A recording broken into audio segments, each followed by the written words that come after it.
Um, you know what?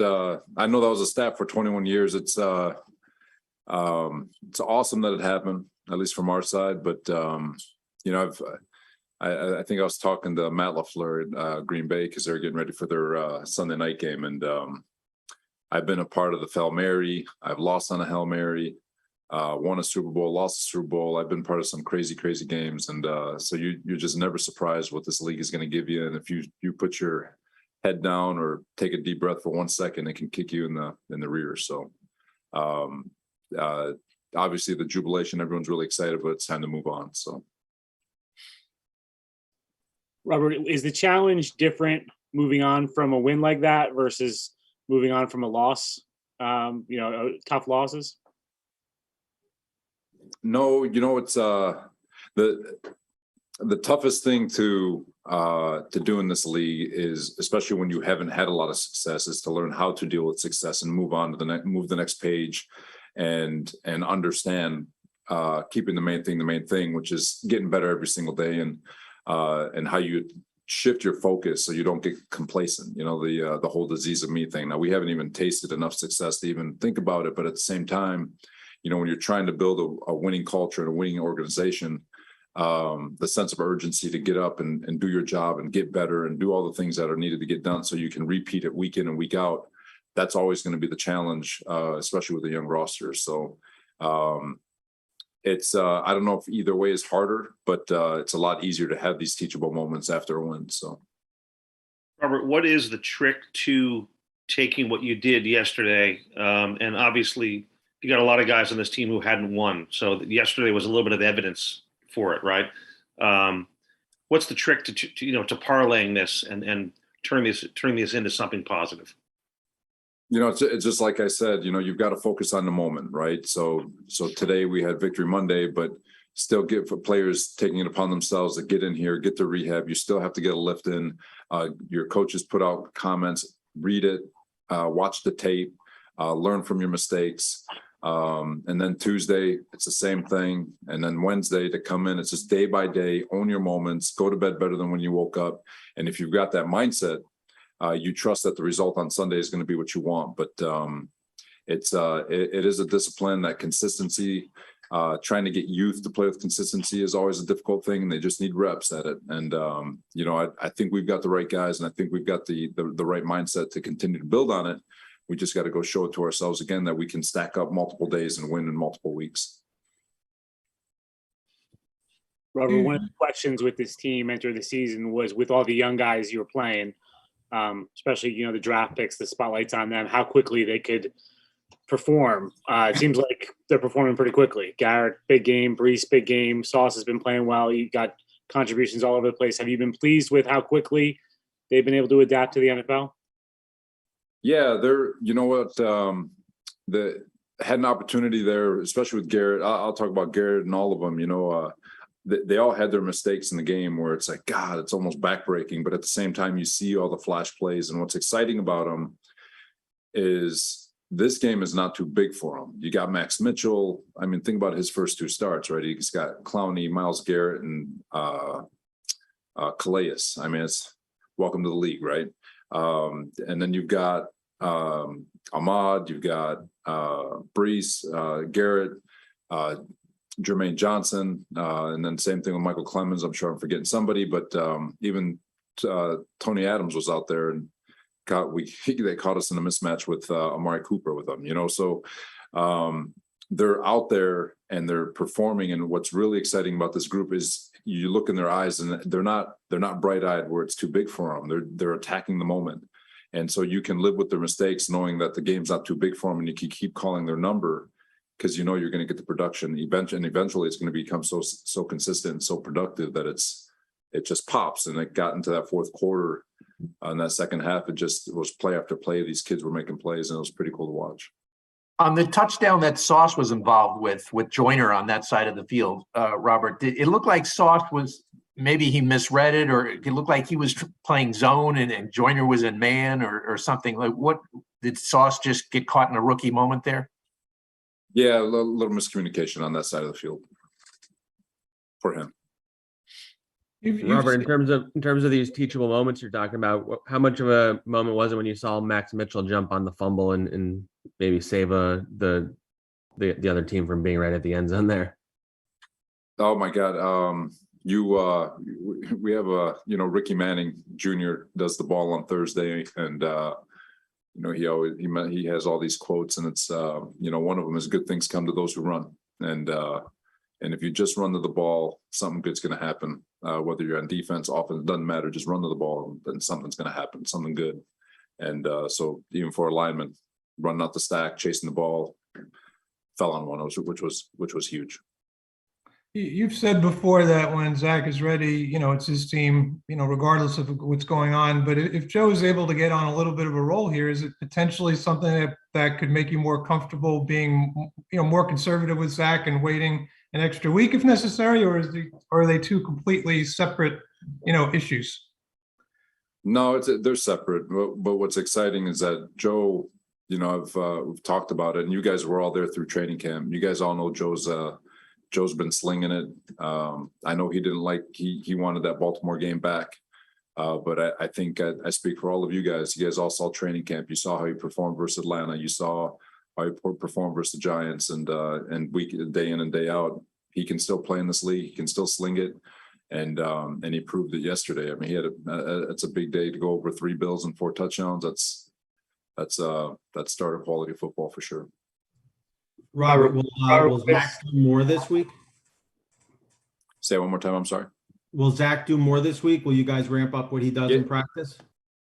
Yeah, he'll take another step up. It's not going to be much different, but he's still going to be in practice. He's still and he's progressing very well. I like the way he's moving, and but we'll ramp him up just a touch more.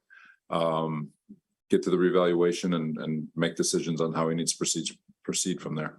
In your mind, Robert, is week 4 still the expectation for Zach? Well, it's the earliest that we were given, and so he is progressing very well. And I don't want to talk for doctors. It seems like I'm, but it's the earliest, and but we are confident that he's looking really good. So we'll see. Robert, what was your evaluation of the defense after you watched the film?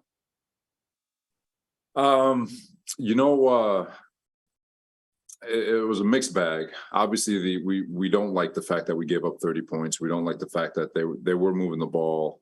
I do think we were fighting them, going toe to toe, and going into the fourth quarter, felt like we did a really nice job handling the run game.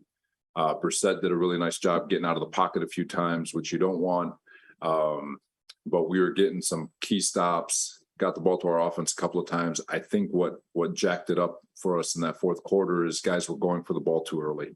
We usually talk about first guy make the tackle, second man in, take the ball away. And it just felt like we were panicking and trying to get the ball way too early. There's like 8-9 minutes to go in the game, and and you can just see it on film where we're just all punching at the ball rather than trying to wrap up Chubb, which he's not. He's going to break all those tackles. It's easy for them. And so we gave up a lot of yards there in the fourth quarter on the ground, but there were a couple of things that we could have done a lot better. But at the same time, there was it wasn't good enough, but at the same time, it wasn't discouraging. There's a lot of things that are easily fixable. I was happy that for the defense's sake that we did finish the game on defense with that interception, which was a big deal. Robert, how encouraging was it when you had that stretch where Sauce went to the sideline and so Brandon had to come in and replace him, and he made a couple of plays there? Like that's kind of plays that you need to win games, obviously, like when a guy comes in for a stretch and he hasn't played all game or whatever, right? Yeah, for Echols, I mean, he started all last year, right? So so we're very comfortable going to him if we need to. He knows all the rules. He's been there, done that. He's had to defend Diggs and all the great ones. So he's already seen a lot of football, and he's only in his second year too, and which was great about last year and playing all those young guys. And so Ahmad steps out for a few plays, and I don't think any of us panicked. We didn't change the way we were doing things. We know that he can go in, step in, and do the job too, and which is a plus. Robert, along the same lines, what about Ashton Davis? I mean, he hadn't played a defensive snap until the last one. So can you talk about him and what made you guys put him in that situation? So we went to a 3 down front. It's part of our last 2 package. So it's 12 seconds on the clock. They've got 2 plays left. They got 1 plus a timeout.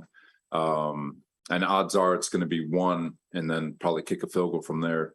And so he's playing that high plug rated, and he's standing right at field goal range. If you guys watch the tape, his feet are at field goal range, knowing that that's where the cutoff is, and he's jumping anything in front. And then you have the 2 safeties behind, and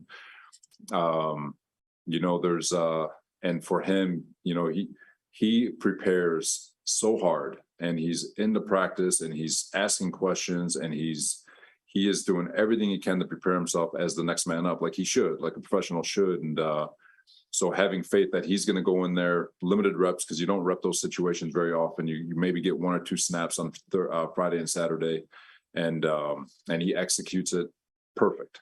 And you trust a guy like him because he's going to do things exactly the way you want it to be done. And it's why he's here. He's got tremendous character. He's got tremendous work ethic. He's very good on teams, and you trust that when he does go in, you're not going to skip a beat. So really pumped for him and him getting that pick.